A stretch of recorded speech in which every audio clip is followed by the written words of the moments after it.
말씀드렸던 옛날에 군대에서 있었던 일 말씀드렸었죠. 저녁 식사 시간인데 식당에서 아주 소란소란 소리가 들려서 부대장이 가봤더니 그날 저녁 옛날 군대 돈가스를 먹는데 모두 식당에 줄을 서게 하는데 앞에서 막 웅성거리는 소리가 들려서 알아보니까 돈가스를 1인당 2개씩 준다는 거예요. 좋은 일입니다. 그런데 그렇게 좋아하질 않아요. 알고 봤더니 돈가스 위에다 뿌리는 소스가 없다는 것입니다. 알고 보니 식재료를 받아오는 부식병이 보급을 받아올 때 돈가스 한 박스와 소스 한 상자를 가져온다는 실수로 돈가스만 2박스를 가지고 왔어요. 여기저기 원망과 불평의 소리가 터져 나옵니다. 아니 어떻게 소스도 없이 돈가스만 먹냐고, 그것도 2개나, 아이고 속만 생각해도 느글거리네. 그때 부대장이 한마디 합니다. 야 이놈들아, 감사하며 먹어라. 지금 다른 부대는 소스만 2개 빨아먹고 있다, 막 그러더랍니다. 여러분, 같은 사건을 봐도 어떤 사람들은 한쪽에서는 불평을 할 수도 있고 다른 한쪽에서는 감사할 수 있더라, 이것입니다. 여러분, 우리는 매일 감사하며 살 수도 있고 매일 불평하며 살 수도 있더라, 이것입니다. 여러분, 일생 중 제가 종종 드린 말씀 중에 일생 중 가장 감사할 때가 언제라고 생각하십니까? 우리가 돈이 많으면, 돈 많이 벌면 감사할 수 있을 것 같습니까? 그럼 내가 돈 많이 벌 때는 어땠습니까? 지금 내가 당하고 있는 이 문제만 해결되면 하면 감사하고 행복할 것 같습니까? 지금 조금 몸이 불편한데 내 몸만 나으면 행복하고 감사할 수 있을 것 같습니까? 그럼 건강할 때는 언제나 감사했고 언제나 행복하셨습니까? 오늘은요, 지난 한 해 동안 우리를 지켜주시고 복내주신 은혜에 감사하는 추수감사 전주일 앞둔 10월의 마지막 주일 예배를 우리가 드립니다. 하나님은 1년에 몇 차례 절기를 정하셔서 오늘 말씀처럼 너희를 구원한 하나님의 그 기이함을 감사하라 말씀하고 있습니다. 저는 추수감사 주일 당일만 감사하는 것이 아니라 그 전부터 감사를 준비하는 것이 인생의 지혜라고 생각합니다. 내 삶이 끝나는 날 감사로 내 인생을 마무리할 수 있다면 그 인생은 행복한 인생이 될 줄 믿습니다. 지난 10개월 31일을 되돌아보면 하나님의 은혜 아닌 것이 없고 남은 시간은 하나님의 도움 없이는 살 수 없다는 사실을 고백하는 시간이 오늘 이 예배의 시간인 줄 믿습니다. 특별히 오늘 이 성전에 올라온 여러분들, 오늘 예배를 통하여 여러분의 감사 신앙이 회복되길 주의 이름으로 축원합니다. 올 한 해 한번 돌이켜 보십시오. 얼마나 감사하고 사셨습니까? 원망하고 불평하고 짜증내고 한숨 쉬고는 우리가 잘 살았어요. 문제거리 지적하는 거 잘 했습니다. 그런데 우리 입술로 하나님께 감사합니다, 주위 사람들에게 당신 때문에 남편에게, 아내에게, 자녀에게, 부모에게 얼마나 감사하고 사셨나, 이거예요. 오늘 여러분 감사신앙이 회복되길 바랍니다. 불평거리를 보았던 이 눈이 감사를 보는 눈으로 변화되길 원합니다. 원망을 말했던 우리 말이 감사를 말하는 말로 변화되길 원합니다. 문제거리만 보았던 우리의 부정적 시각들이 이제는 변화되어 하나님께 영광 돌리고 다른 사람을 살리는 그런 삶각과 삶으로 변화되어 여러분 삶의 현장으로 돌아가시길 주의 이름으로 축원합니다. 오늘 말씀을 통해서 감사를 대하는 삶의 자세, 우리 몇 가지를 생각하면서 함께 영적 교훈을 얻고자 합니다. 첫째, 주님이 나의 구원이시기에 감사합니다. 여러분, 제가 새벽에도 몇 번 말씀드렸지만 여기 덕중 조공 아파트 쌀 때 여기 살던 한 사람이 죽어서 저승사자 손에 이끌려 재판관 앞에 섰습니다. 재판관 첫 번째 질문이, 그래 예수를 믿었는가? 아닙니다. 아니 그 좋은 동산교회를 앞두고 뭘 했냐? 유구무원이죠. 자네는 지옥에 가야 하는데 마지막 소원 없는가? 한 번 지옥에 떨어지게 되면 되돌아올래야 돌아올 수도 없고 죽을래야 죽을 수도 없고 끝없는 고통과 괴로움뿐이야. 예, 재판관님, 한 가지 소원이 있습니다. 그래, 뭔가? 평생 소주나 마시고 기생충처럼 살던 놈이 지옥 가는 거야 당연하지만 지금 가기는 너무나도 억울합니다. 어릴 때 저 섬 시골에서 고생하다 이 도시 여수에 올라왔었죠. 한 20-30년쯤에 시장 바닥에서 조그만 사업하다 실패하여 밀려 이 덕중동 자리 잡고 지금까지 고생하다가 지병으로 이렇게 앓다가 지금 저승사자 재판관님 앞에 섰습니다. 저를 다시 한 번만 더 저 세상에 보내주시되 이번엔 부도 없는 저 여천 공단 조그만 중소기업 하나 주시고 양귀비 같은 색시, 그런 색시 하나 짜매 주시고 말썽 안 피우는 자신놈 두셋에 힘 좋고 노사분교 일으키지 않는 종업원 한 10대 놈만 주십시오. 그럼 근심 없이 다만 몇 년이라도 살다가 그때는 동산교회 가서 예수 잘 믿고 살다 오겠습니다. 그러다 재판관이요 배꼽을 잡고 깔깔깔깔깔깔 웃으면서 한참 웃다가 하신 말씀이, 야 이놈아, 인생사에 그런 자리 있으면 내가 내려가지 너를 내려보내겠느냐 그러더랍니다. 그러면서 인생은 고해다. 고해가 뭡니까? 수고의 바다라는 것이죠.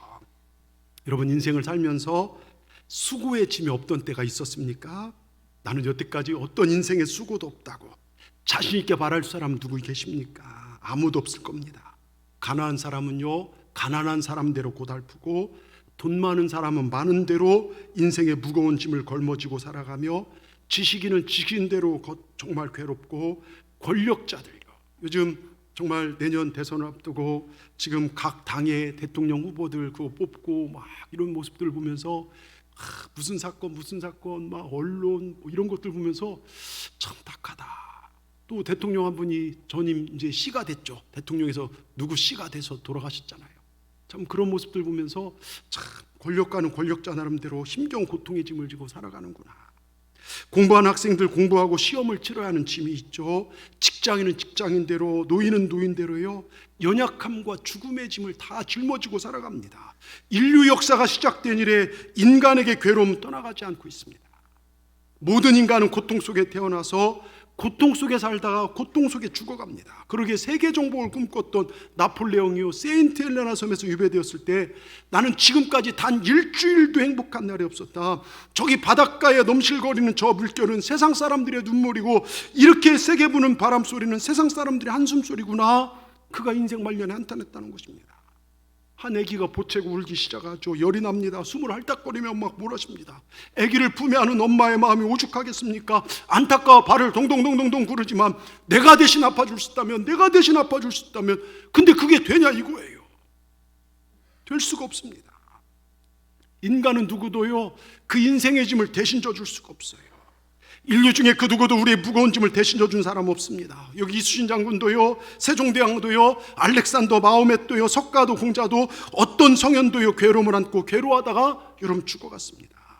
아니 자기가 죽어서요 무덤을 남긴 사람들이요 어떻게 다른 사람을 구원할 수 있냐 이거예요. 여러분 정말로요 죽어간 한 줌 흙이 된 그 사람들이 어떻게 다른 사람을 구원할 수 있냐 이거예요. 여러분 오직 우리 예수 그리스도만이 우리의 구원자 되심을 믿으시길 바랍니다. 오직 예수님만이 우리의 구원자 되십니다. 누가 죽음을 이기고 누가 우리 인생의 죄짐을 대신 지고 죽으실 수 있고 부활하실 수 있냐 이겁니다. 복음이 무엇입니까? 여러분 저 유대 땅 그곳에서 우리 죄를 지시고 내 죄를 지시고 죽으시고 부활하셨다. 여러분 이 사실이요 전 세계를 뒤엎었습니다. 지금도 목숨을 걸고 여러분 복음을 증거합니다. 여러분 이게 복음 아닙니까? 오늘 시편 107편 전체는요 여호와 하나님의 선하심과 인자하심, 그리고 하나님이 우리의 구원자 되심. 우리가 정말 8절, 15절, 21절, 31절 거듭 읽었지만요 그 전에 보면 흑암에서 병에서 아픔에서 구원하신 그 하나님의 구원하심을 찬송하고 있습니다. 여러분 하나님의 구원하심, 하나님이 나를 구원하기 여기까지 인도하심을 날마다 감사하시길 바랍니다. 우리 주변에요 임종을 맞이하는 분들이 있으면 여러분 말씀의 요약을 한마디만 하게 하면 됩니다. 예수 믿으면 천국 갔습니다. 예수님 믿으세요. 예수님 믿으시면 아멘 해보십시오. 여러분 간단하게요. 저는 사람의 죽는 장면을 참 많이 봤어요. 우리 교회는 작지만요 서울에 있는 교회는 굉장히 큰 교회이기 때문에 임종 직전에 사람들 찾아가서 복음을 전해서 영접한 경우가 많아요. 특별히 제가 병원에 입원했다가 잘못돼 갖고서 막 피를 토하고 거의 죽다 살아난 경험이 있어 갖고서요. 그래서 그 병원에서 제 옆에 아버지도 할아버지도 막 암으로 이제 사형 선고 받은 분, 또 암에 막 이런 분들에게 복음을 전하고 영접시키고 난 다음부터는 하나님께서 저에게 특별한 은사를 주셨어요. 그래서 해마다 인생의 막바지에 있는 분들에게 복음을 전하여 구원받는 역사들을 이뤄가실 때가 많아요. 얼마나 감사한지 모릅니다. 절대로 구원받지 못할 것 같은 사람, 평생 하나님을 인정하지 않고 심지어 절을 몇 개를 세운 사람도 마지막 순간에 부족하지만 이 부족한 저를 통하여 복음을 전할 때 예수님을 영접하고 생명의 역사에 동참한 분들이 몇 분 계셔요. 여러분 그런 분들, 그런 그 기쁨이야말로요 이루 말할 수가 없습니다.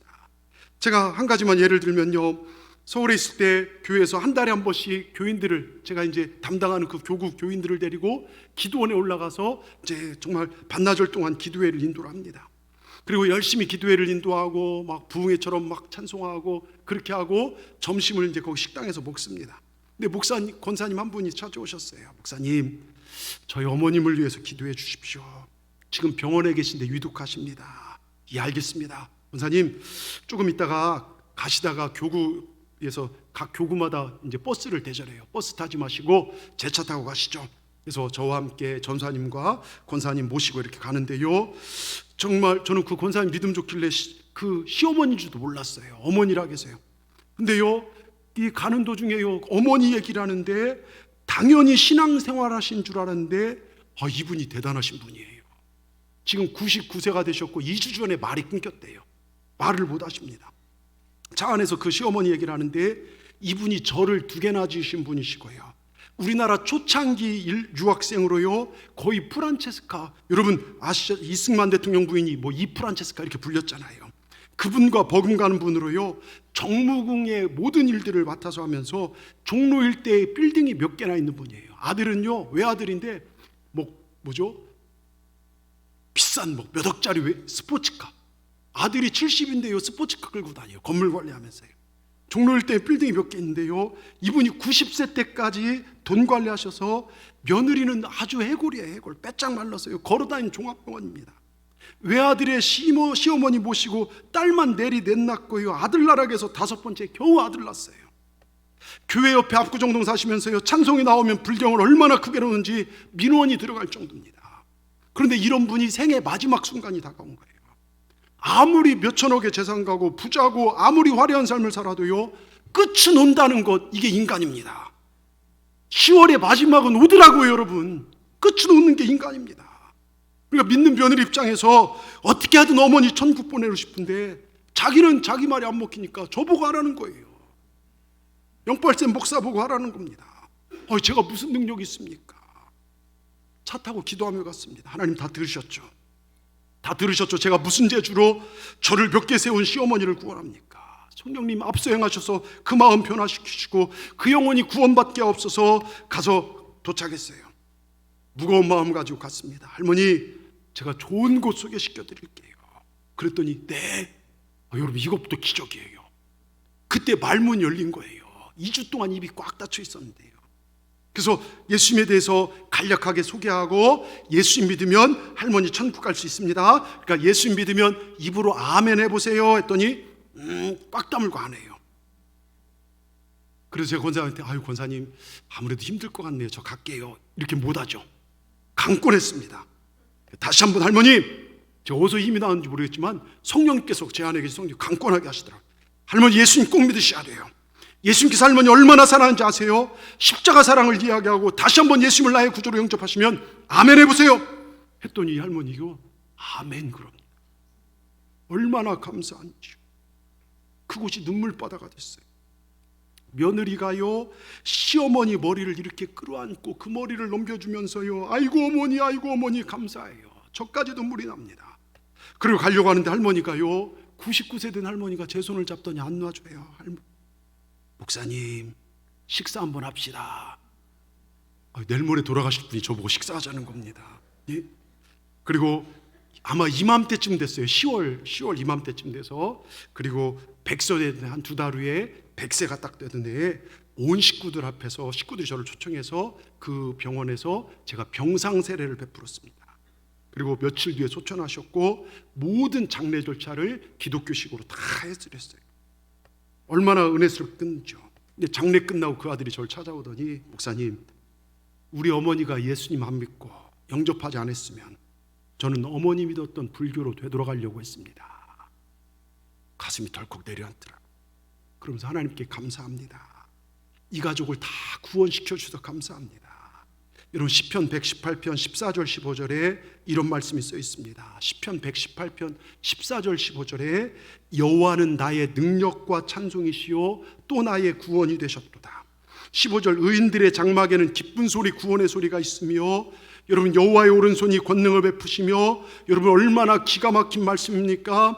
오직 하나님만 의지하고 찬송하고 나갔더니 내 가정에 기쁜 소리, 구원의 소리, 구원의 감격을 주셨다는 것입니다. 그런데 그게 내가 잘해서 한 것이 아니라 하나님이 나의 능력이 되었다는 것입니다. 여러분 하나님께 감사하시길 바랍니다. 하나님께서 여러분의 가정에 기쁜 소리가 넘치게 하실 줄 믿습니다. 여러분 인생의 구원의 소리, 찬송 소리가 넘쳐나게 하실 것입니다. 하나님께 감사하십시오. 여러분 가정의 행복한 웃음소리가 넘쳐날 것입니다. 여러분 여기 구원은요, 죽음에서 구원도 있지만 생활에서 구원 말씀합니다. 오늘 8절 전에 6절에도 보면요, 이에 그들이 근심중에 여호와께 부르짖음에 그들이 고통에서 하나님이 건져주셨다. 이 구원이에요.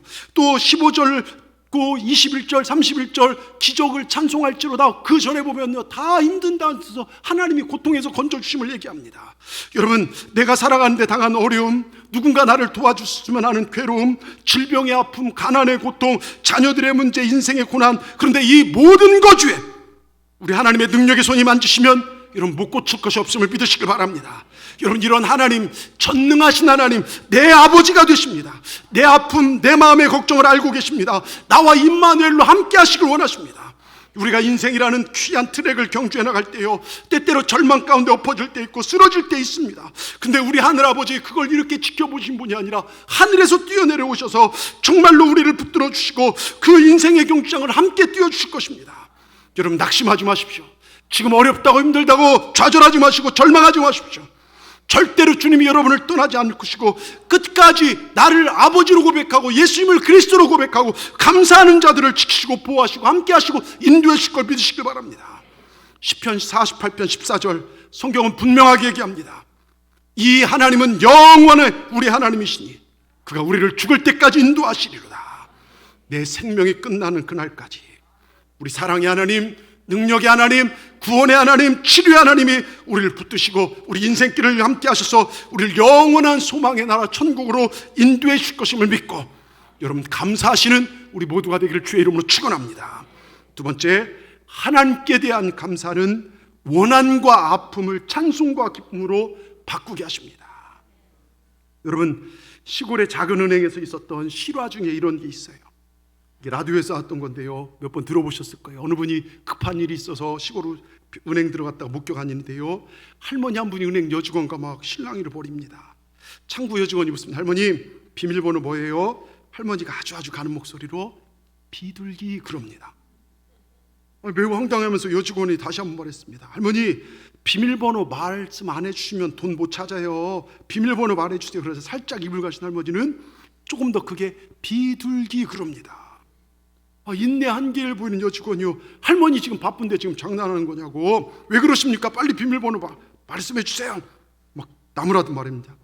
그때서 할머니가 비밀번호를 말하는데 할머니의 비밀번호는 바로 9999였어요. 은행 여직원이 센스가 없었던 것 같아요. 여러분 할머니의 통장의 문을 열고 돈을 찾을 수 있는 비밀번호는 9999였다면 하나님의 하늘의 문을 열고 축복을 부르는 감사, 그 축복의 문을 여는 비밀번호는 할렐루야예요. 할렐루야가 뭡니까? 하나님을 찬송합니다. 제가 할렐루야 하면 큰 소리 아멘 하십시다. 할렐루야. 여러분 하나님을 찬송하십시오. 여러분 오늘 8절 보십시오. 8절을 띄워주십시오. 같이 큰 소리 읽겠습니다. 시작.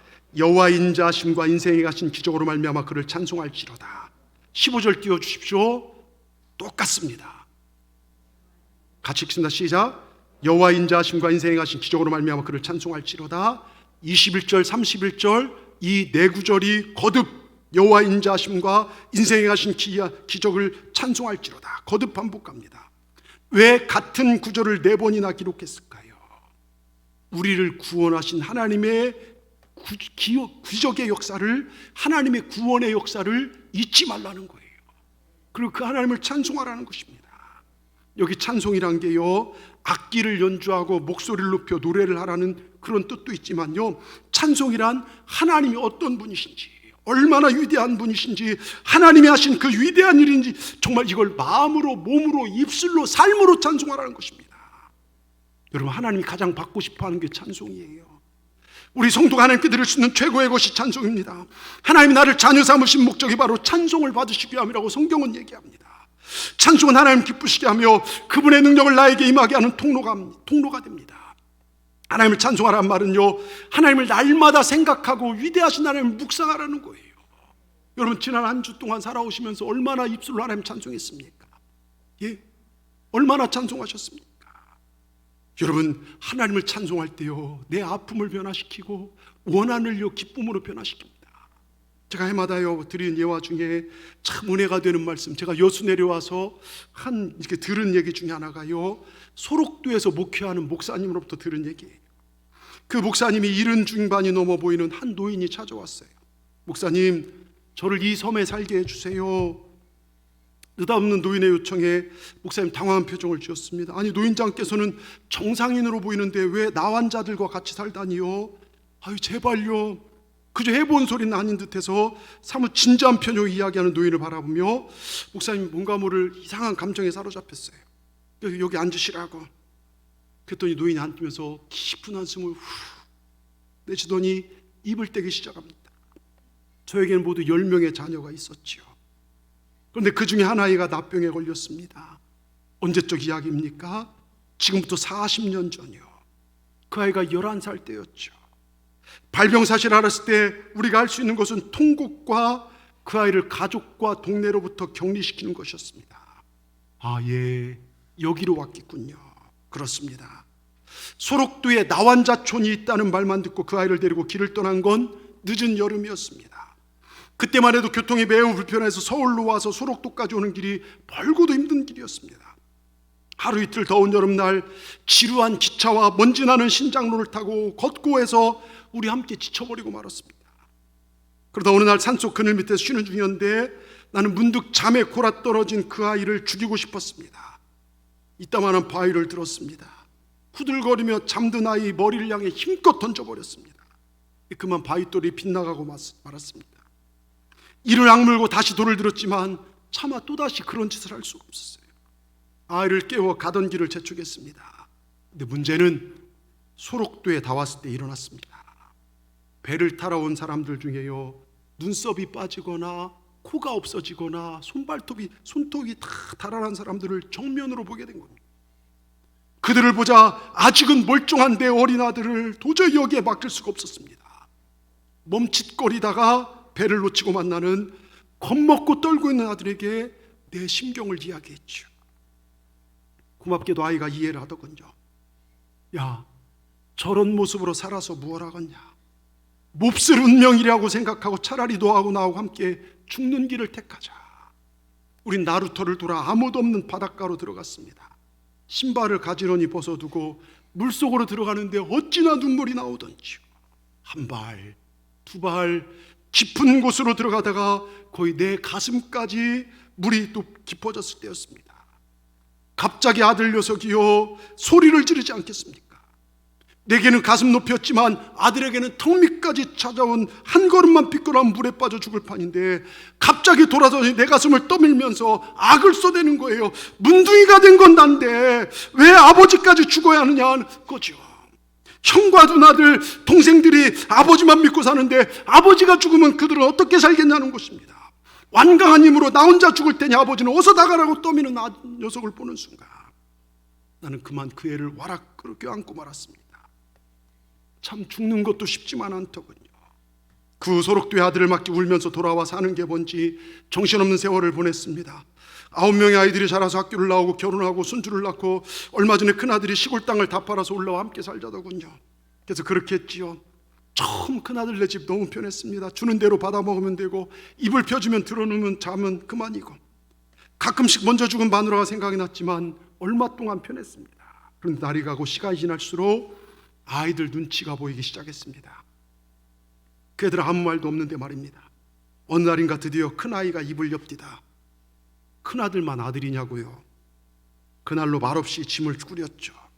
근데 사정은 그 후로도 마찬가지였습니다. 둘째, 셋째, 넷째 허탈한 심정으로 예전에 살던 고향집에 돌아왔을 때 문득 40년 전에 헤어진 그 아이가 내 아들이 생각나는 겁니다. 11살의 문둥이가 되어 소록돌 한 섬에 내다 버린 그 아이, 내 손으로 죽이려까지 했으나 끝내는 나 혼자 섬에 내팽개치고 40년 동안 잃어버렸던 내 아들, 9명의 아이들에게 온갖 정성을 쏟아 힘겨운 고등 대학교까지 시켜주었지만 내다 버리고 까마득하게 잊어버렸던 그 아들, 정말 면목은 없었지만 보고 싶었습니다. 그 아이를 찾았을 때 그 아이는 이미 아이가 아니었습니다. 50이 넘은 데다 그동안 겪은 병고로 인해 나보다 더 늙어 보이는, 그러나 눈빛만은 예전과 다름없이 투명하고 맑은 내 아들이 울면서 날 반기는 것이었습니다. 그는 나를 껴안으며 이렇게 말했어요. 아버지를 한시도 잊은 적이 없었습니다. 아버지를 다시 만나게 해달라고 40년이나 기도해 왔는데 이제서야 제 기도가 응답되었군요. 나는 흐르는 눈물을 닦을 여유도 없이 물었습니다. 어째서 이 못난 애비를 그렇게 기다렸는가를. 자식이 문둥병에 걸렸다고 무정하게 대답버린 채 한 번도 찾지 않은 이 무정한 애비를 원망하고 저주해도 모자랄 텐데 무얼 그리 나 같은 놈을 기다렸냐고. 그저 아들이 이렇게 말했습니다. 여기 와서 예수님을 만나 믿게 되었는데 그 이후로 모든 것을 용서하게 되었노라고. 여러분, 왜 용서했을까요? 원한을 곱씹고 자기 신세를 한탄하다 끝나도 돼버릴 인생이 왜 용서할 수 있었을까요? 바로 예수님의 사랑 때문입니다. 나 같은 죄인도, 나 같은 버림받은, 심지어는 부모에게까지 버림받은 문둥병 환자도 내가 너를 사랑한다, 내가 너를 위해서 십자가에서 모든 것을 내어놓으셨다, 그 아버지의 사랑에 감사할 때 아버지를, 세상을 용서할 수 있었다는 것입니다. 이런 빌립보 4장 4절 5절을 보십시오. 주 안에서 항상 기뻐하라. 내가 다시 말하노니 기뻐하라. 그리고 너희 관용을 모든 사람에게 알게 하라. 관용, 이게 성서 해석학자들이 해석하기 어려운 단어 중에 하나가 관용이에요. 그런데 관용을 쉽게 얘기하면 주님의 마음으로 용서하라는 것입니다. 문둥병자 같은 나를 구원하신 하나님, 나를 사랑으로 용서하신 하나님의 사랑을 품고, 비록 나를 버린 아버지지만, 나를 비참하게 손가락질하는 세상이지만 하나님의 사랑으로 나도 용서하겠습니다. 여러분, 성경은요, 너 용서할래 말래 선택이 아니에요. 너 용서하지 않겠냐? 설득이 아닙니다. 용서하라 명령입니다. 이 버림받은 아들, 문둥병이 들어 스스로를 저주할 수밖에 없는 상황이지만 예수 그리스도 사랑으로 말미암아 존귀한 자녀가 되고 나니까 아버지를 용서하고 그 아버지를 품에 안습니다. 그리고 감사합니다. 그리고 하나님을 찬송합니다. 이렇게 박수를 칠 수 없으니까요. 여러분, 제가 여기 애학원 가서 예배 드리는데요, 박수를 이렇게 못 치니까요, 손이 없습니다. 이렇게 치더라고요. 이렇게 박수를 치면서 하나님을 찬양합니다. 여러분, 이것이 진짜 예수님 만난 사람들의 삶 아니겠습니까? 우리가 이렇게 사십시다. 여러분, 정말 주님 만나셨습니까? 예? 진짜 예수님이 나의 그리스도가 되십니까? 그렇다면 날마다 찬송하십시오. 날마다 감사하십시오. 날마다 사랑을 베풀고 살아가시는 우리 동산의 모든 분들 되기를 주의 이름으로 축원합니다. 끝으로 하루 이틀 감사가 아닌 범사에 감사하는 삶이 기적을 만듭니다. 여러분, 땡큐 감사라고 하잖아요. 이게 원래 띵크에서 나온 거 아시죠? 생각하면 생각할수록 나 같은 죄인 구원해 주신 그 주님의 은혜에 감사한다는 것이죠. 제가 종종 하는 얘기지만 저 돌산에 남학생이 버스를 탔습니다. 제일 뒷자리 가운데가 비어있더라고요. 가운데 가서 다리 꼬고 탁 버티고 앉아있는데요, 그 다음 정류장에 여학생들이 우르르 몰려타더니 제일 뒷자리가 비어있으니까 이쪽에 반 저쪽에 반 탁 애들이 여학생 옆에 가운데 딱 껴안게 됐어요. 시골길이라 버스가 이렇게 휙 도는데요, 여학생 품에 안기더랍니다. 자기도 모르게요. 슬쩍 눈을 떠서 보니까요, 얼굴이 자유민주주의형으로 생겼어요. 예. 얼른 기도했답니다. 하나님 아버지, 시험에 들지 말게 하시옵소서. 저를 지켜주시옵소서. 이번엔 반대로 휙 도는데 보니까요, 여학생 품에 안겼는데요, 이렇게 실눈 뜨고 보니까요, 이쁘기 그만이에요. 자기 이상형이에요. 그래서 또 기도했답니다. 주여 뜻대로 하시옵소서. 여기 여수 나올 때까지요, 이쪽 가면 시험에 들지 말게 하소서, 이쪽 가면 뜻대로 하소서. 그러고 왔더랍니다. 근데 여러분, 이게 우리 꼴이라는 것이죠. 내 마음에 들면 아멘, 뜻대로 하겠습니다, 헌신하겠습니다, 목사님 순종하겠습니다, 충성하겠습니다, 좁은 길이든 어느 길이든 가겠습니다, 당당히 살다가 내 마음에 안 들고 내 생각에 안 맞은 것 같으면 난 여기에 동의할 수 없습니다. 아멘할 수 없습니다. 여러분, 범사에 감사하라는 것은요, 험산줄용 걸어가도요 감사라는 것입니다. 내 뜻에 맞을 때도 감사하지만 내 뜻에 맞지 않을 때도 감사. 장미꽃도 감사하지만 장미꽃 가시도 감사라는 거예요. 응답하신 기도에도 감사하지만 거절하신 것도 감사할 줄 아는 겁니다. 오늘 본문 1절에요 여호와께 감사하라 그는 선하시며 그 인자하심이 영원함이로다. 시작이 여호와께 감사로 시작합니다. 근데 영원함이로다 뭡니까? 끝을 이야기합니다. 오늘 여러분 영원하신 하나님께 시작에서 끝까지 여호와께 감사하는 신앙, 평생을 감사하는 신앙, 8절, 15절, 21절, 31절 거듭 나오는 여호와의 구원하심을 기억하면서 우리 삶의 중간중간마다 나를 구원하신 하나님을 생각하며 감사하라는 것입니다. 그런데 우리 모습을 한번 보십시다. 예?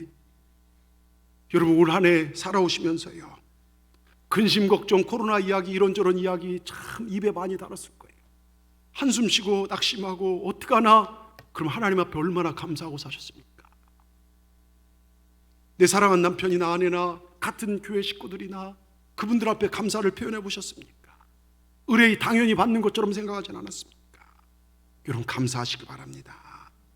또 우리 신앙의 모습 한번 보세요. 처음 구원받았을 때 감사와 기쁨이 충만한데 시간 지나고 어느덧 익숙해지면 감사 잃어버리더라고. 영원하신 주님, 심판의 주님이 안 보일 때가 있습니다. 내가 보입니다. 그러니 섭섭할 때가 많이 있습니다. 그런 우리에게 오늘 시편의 전하는 처음부터 끝까지 감사하라, 처음 사랑이 끝사랑 되도록 외치고 있다는 것입니다. 여러분 우리가 이렇게 사시길 주의 이름으로 축원합니다. 처음에는 감사하고 뜨겁고 순수하던 어린아이 같은 정말 믿음이 교회 밥 좀 먹고 교회 행정 좀 하다 보니까요 주님 사랑 구원의 감격보다는 내가 더 많이 드러납니다. 내 의견 내세우기 바쁩니다. 내가 좀 무시당한 것 같으면요 기분 나빠하고 속상해합니다. 여러분 첫사랑이 끝사랑 되도록 여러분 보십시오. 우리 주님께서요 저와 여러분을 구원하시겠어요. 우리 주님 어떻게 하셨습니까? 옆구리가 터져서 피가 흐르고 그 정말 하나님의 아들 예수께서 내 대신 죽으로 말미암아 우리 구원이 이루어졌지 않습니까? 이게 복음 아닙니까? 우리 동산교회가 어떻게 생겨졌습니까? 여러분 주님의 옆구리가 터져 피가 흐른 다음에 이 교회를 주님의 피값으로 세운 교회가 이 교회입니다. 하나님께서는 이 예배가요 가능하도록 하기 위해서 독생자를 제물로 내어놓으셨습니다. 우리 예수님 십자가에 죽은 다음에 여러분 이 예배가 가능해진 거예요. 그럼 우리는 이 교회를 위해서 이 예배를 위해서 여러분 어떤 피를 흘리고 계십니까? 어떤 희생을 하고 계십니까? 여러분 피가 묻어있고 희생이 담겨져 있는 그 열정의 예배가 여러분 가운데 회복되시길 주의 이름으로 축원합니다. 이제요 다음 주면 지난 1년 동안 지난 10개월 동안 주신 하나님 은혜에 감사하는 추수감사주일 예배입니다. 제가 해마다 추수감사주일 앞두고 하는 설교회화 중에 하나가 강문호 목사님, 저도 이분의 이야기를 듣고 저도 매일 감사를 하고 있어요. 매일 10,000원씩 제가 감사를 합니다. 여러분 왜 우리의 감사는 훈련되어져야 합니다. 저는 오늘 그 목사님 얘기를 또 드리고 말씀을 마치고자 해요. 추수감사주일이 다가오고 있습니다. 준비기도를 하고 있는데 해마다 느끼는 것이지만 장로, 권사, 집사 등 임원들이 추수감사원금을 5만원, 10만원 드린 것이 몹시 거슬렸습니다. 1년 감사를 하나님께 드린다고 하면서 어떻게 신발 한 켤레값도 못 드리는지 상상이 되지 않았습니다. 맹장 하나 걸리면 돈이 없어도 200만원 구워서라도 수술하는데 어떻게 내 생명을 구원하여 주시고 영생복락 주신 하나님께 그렇게 드린지 이해가 되질 않았습니다. 그래서 금년에는 앞서 추수감사에 대한 설교를 하기로 작정하고 이렇게 성도들에게 말했답니다. 이번 추수감사원금은 한 가정에 최소 36만 5천 원을 하나님께 드려야 합니다. 그 좋으신 하나님께 1년에 한 번 감사드리며 하루에 1,000원씩만 드린다 해도 1년이면 36만 5천 원 아니겠습니까? 유명 상표 신발 한 켤레도 가방 한 쪽에도 몇십만 원 몇백만 원 하는데 하나님께 드리는데 너무 인색하지 마십시오. 구워서라도 추수감사원금 정말 감사절에는 우리 36만 5천 원을 최소 단위로 한번 드리십시오. 성도들의 추수감사원금 드린 자세를 바꾸려고 돈 이야기 잘하는 나는 나답지 않게 강력하게 설교했답니다. 분위기를 파악해 보니까 온 교인들이 순종할 자세였습니다. 아름다운 교인들이었죠. 아주 가난한 가정도 구워서라도 이번 감사절에 36만 5천 원을 드리겠다고 하는 이야기가 들려옵니다. 드디어 다음 주일이 추수감사절입니다. 일주일 앞두고 곰곰이 생각해 보니 다음 주엔 재정부원들이 고생을 많이 할 것 같은 생각이 들어서 주보에 재정부 온라인 번호를 넣었답니다. 그리고 광고했습니다. 우리 성도 여러분, 이번 추수감사절에 모두가 35만 5천 원씩 준비하고 있는 분위기를 보고 기뻤습니다. 그런데 다음 주 헌금하면 재정부에 돈 세느라고 고생할 것 같습니다. 재정부 온라인 번호를 주보에 넣었습니다. 이번 주엔 수고스러워도 은행 온라인으로 헌금해 주시면 감사하겠습니다. 그럼 재정부 셀 필요도 없이 헌금이 자동으로 정리될 것입니다. 순수한 성도들은 주간 내내 은행을 드나들었습니다. 나도 은행에 갔습니다. 성도들이 한 가정에 36만 5천 원씩 하라고 했지만 나는 목사로서 아무래도 적은 것 같았습니다. 그래서 식구별로 36만 5천 원씩 하기로 작정했습니다. 그리고 돈을 가지고 은행에 갔습니다. 입금 전표에 기록을 했습니다. 강문호 36만 5천 원, 아내 이혜진 36만 5천 원, 딸 강남이 36만 5천 원, 아들 강일 36만 5천 원. 목사님, 왜 30만 5천 원씩 해요? 그리고 왜 그 교회 교인들 오기만 하면 30만 5천 원인데 무슨 이유가 있어요? 목사님 웃으며 말했습니다. 미스박은 몰라도 돼요. 그리고 다 끝났다고 일어나는데 성령님께서 이렇게 말씀하십니다. 강문호야, 네 가정의 가장 큰 기도 제목이 무엇이냐?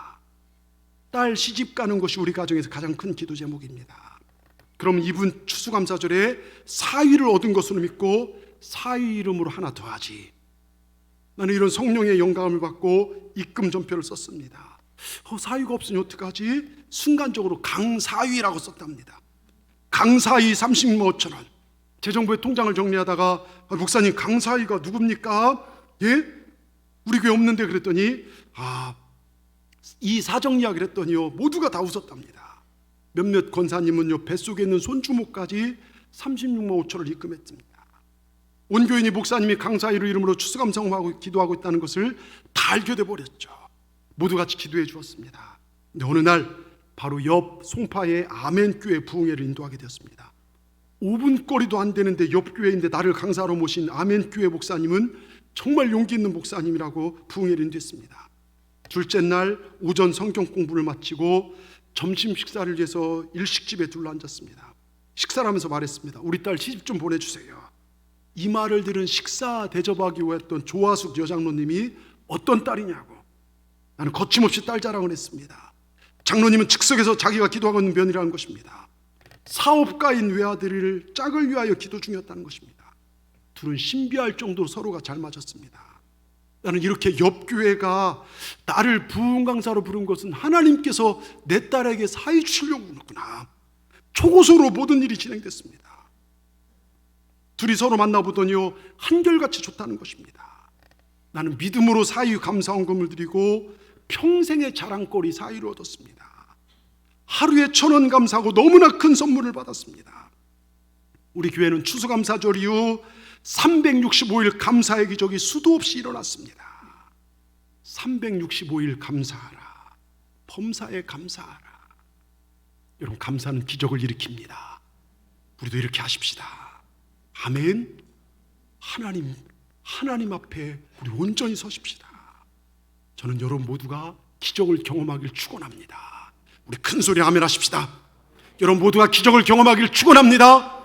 기도하십시다. 전능하신 하나님 감사합니다. 오늘 추수감사절을 앞두고 감사로 감사절을 준비하라는 귀한 말씀으로 우리의 감사신앙을 일깨우시니 감사합니다. 주여, 나 같은 죄인을 구원해 주신 그 은혜에 감사합니다. 인생을 살면서 원한과 증오, 아픔과 괴로움이 많이 있지만 그것을 바라보는 것이 아니라 오직 주님을 바라보며 여호와께 감사하라는 귀한 말씀 주시니 감사합니다. 어떤 상황에서 감사할 삶이 되게 인도하여 주시옵소서. 오늘 말씀을 통해서 어떻게 감사하는지 귀한 말씀 주시니 감사합니다. 1년 365일 범사에 감사라는 귀한 말씀 주시니 감사합니다. 이제 말씀을 들었사오니 이 말씀이 우리 마음밭에 떨어져서 30배, 60배, 100배의 결실을 맺어 하나님 아버지를 기쁘게 하는 우리 모두가 되게 하여 주시옵소서. 내가 동산교회의 누구누구 성도를 보니 내 마음이 너무 기쁘다. 그래, 내가 너에게 복을 내리노라 하는 하나님이 복 내려주시는 복의 주인공들이 다 되게 하여 주시옵소서. 예수님의 이름으로 감사하며 기도드리옵나이다. 아멘. 우리 시간 찬송